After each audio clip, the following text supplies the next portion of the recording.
12월 28일 오늘의 성경읽도 본문은 요한계시록 14장에서 16장까지입니다.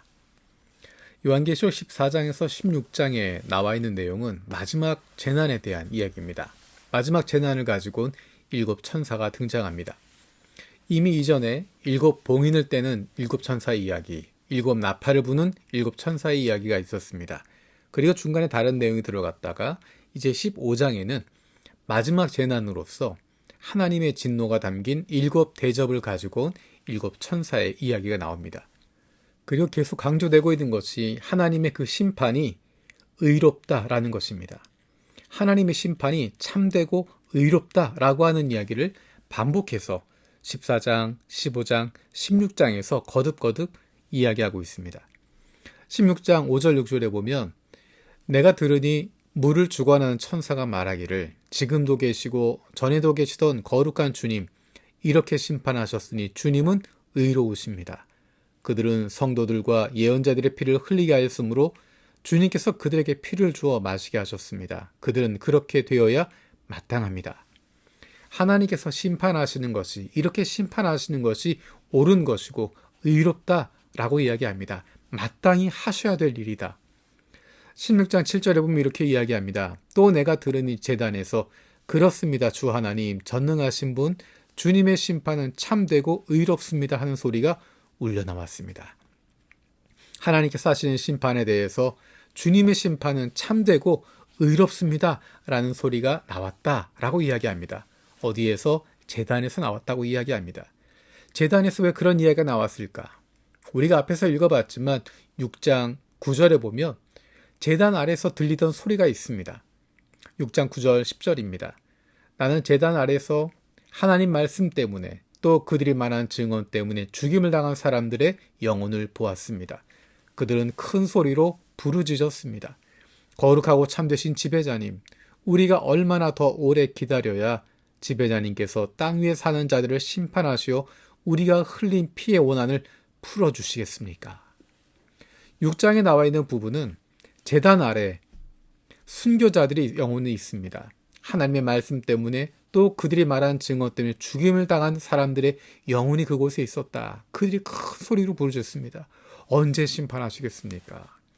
언제 심판하셔서 우리가 흘린 피의 원한을 갚아주시겠습니까? 라고 이야기합니다. 그때는 조금 더 기다려야 된다. 조금 더 기다려야 된다. 라고 말씀하셨는데 드디어 14장에서 16장에 나와 있는 내용이 보면 하나님이 심판하시는 모습이 등장합니다. 그리고 그 심판에 대해서 주님의 심판은 참되고 의롭습니다.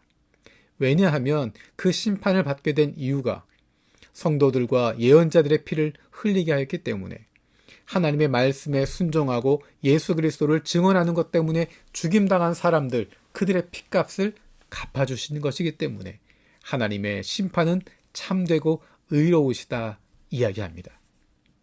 재미있는 내용은 하나님이 심판하시는데 그 재앙 가운데 회개하는 이들이 더 이상 등장하지 않습니다. 어제 살펴본 것처럼 11장에 두 증인의 증거 이후에 돌아서는 이들이 있습니다. 그런데 그 전에도 없었고 그 이후에도 없습니다. 더 이상 하나님께로 돌아설 이들이 없습니다. 이제 16장에 등장하는 많은 재앙들, 그 재앙들을 대하는 사람들의 태도는 여전히 하나님을 모독하고 회개하지 않고 하나님께 영광을 돌리지 않습니다. 16장 9절에 그러나 그들은 이 재앙을 지배하는 권세를 가지신 하나님의 이름을 모독하였고 회개하지 않았고 하나님께 영광을 돌리지 않았습니다. 11절에도 그들은 아픔과 부스럼 때문에 하늘의 하나님을 모독하였습니다. 그러나 그들은 자기들의 행동을 회개하지 않았습니다. 21절에도 사람들은 우박의 재앙이 너무도 심해서 하나님을 모독하였습니다. 하나님께 돌아설 사람들이 더 이상 없습니다.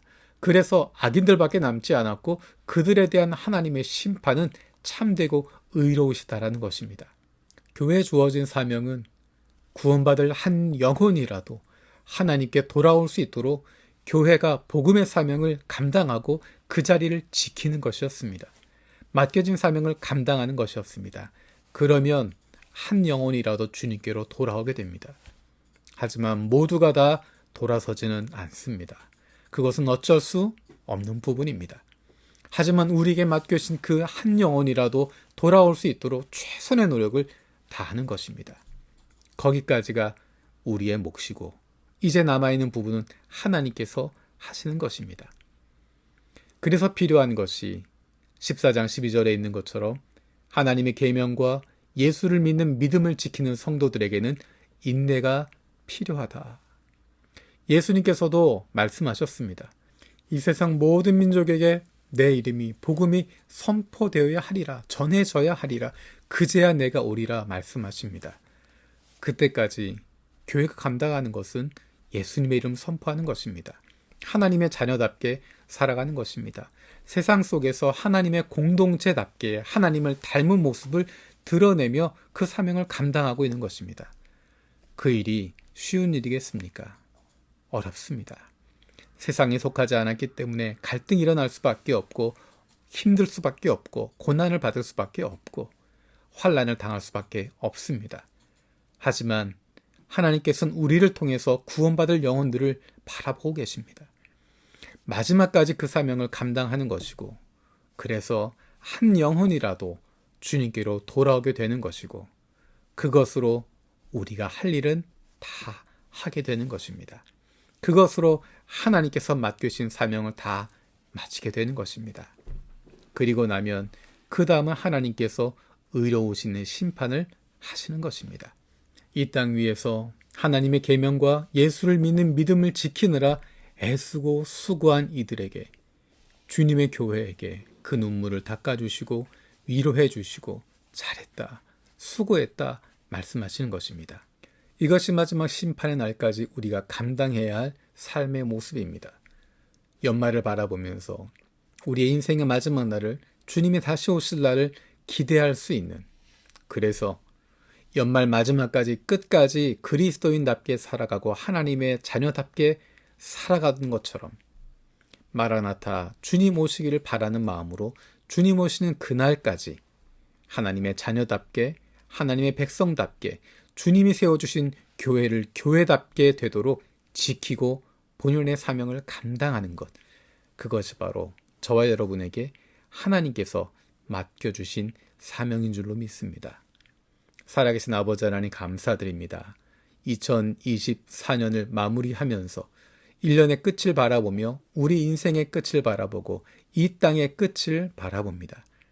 우리도 마라나타의 소망을 가지고 살아갈 수 있게 하시고 주님 만나는 그 순간까지 하나님의 계명과 예수 믿는 믿음을 지키는 하나님의 사랑받는 자녀들 되게 하여 주옵소서.